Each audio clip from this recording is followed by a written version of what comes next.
Good morning. My name's Michael, and I'm bringing you the daily podcast show of legalizing cannabis or marijuana or whatever you want to call it.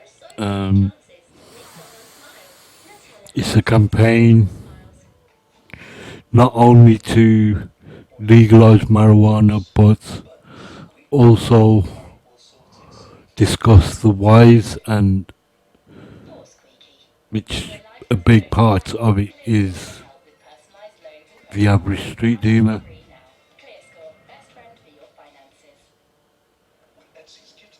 But before I talk about the legalization of marijuana and the history and everything, and I need to begin with talking about myself.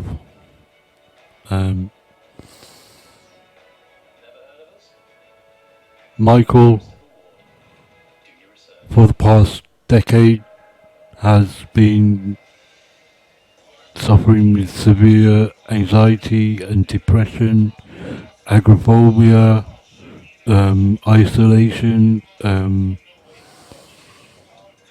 heavily medicated by Birmingham and Solihull Mental Health, who aren't very good.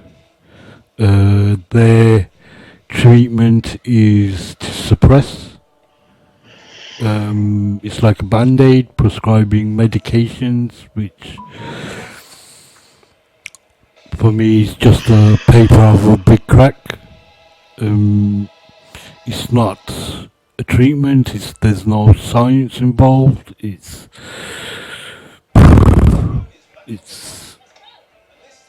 bedlam, if you like, bedlam asylum. But today's show isn't about the frailties of mental health, but the legalization of marijuana and the role it's played on Michael, where 12 months ago, 18 months ago, Michael couldn't even get out of bed. And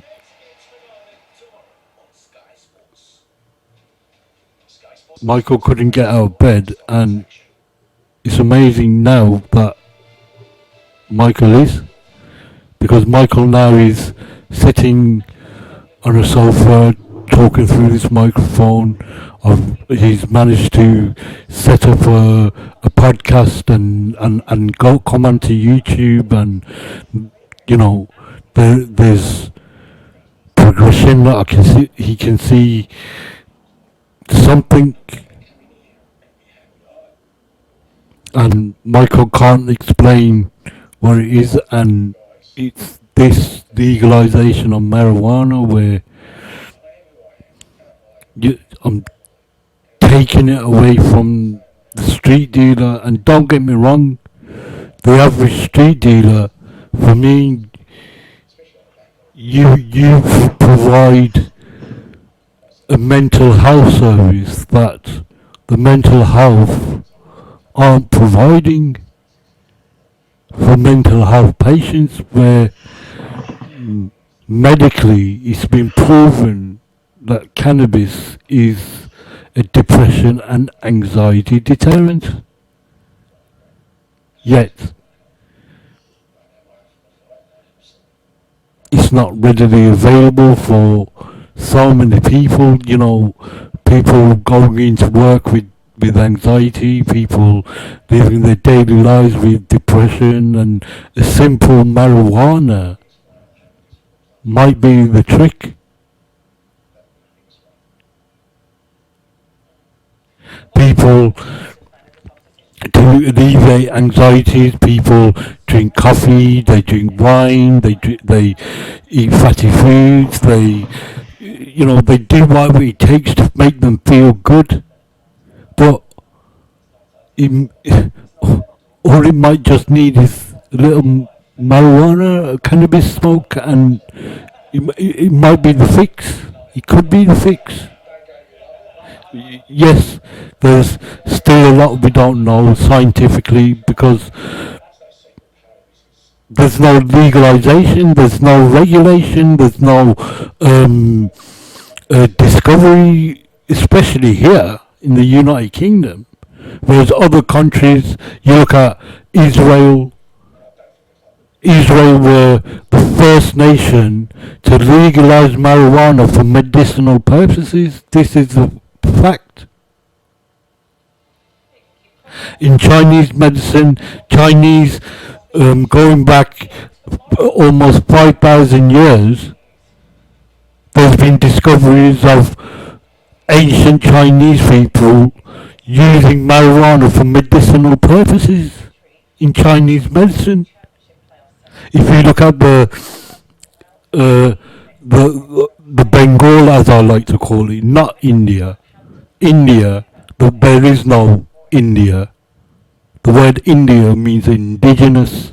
It's an English word. The country India does not exist. But again, that's another topic. Today isn't about why India is called India. But I call it the Bengal because that's the only reference I can find in all the history knowledge I know of, going back 5,000 years ago of that era. And they were called the Bengal, the original indigenous. It's where the word India comes from, the indigenous.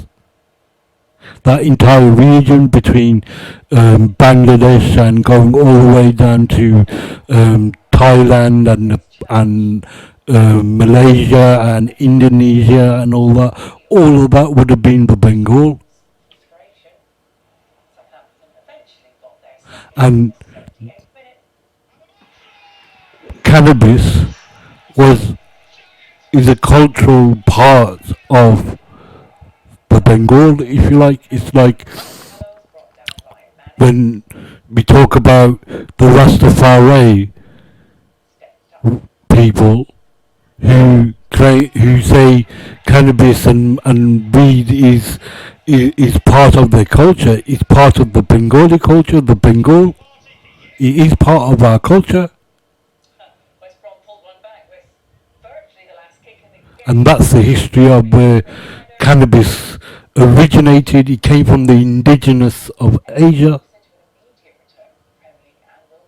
called the Bengal.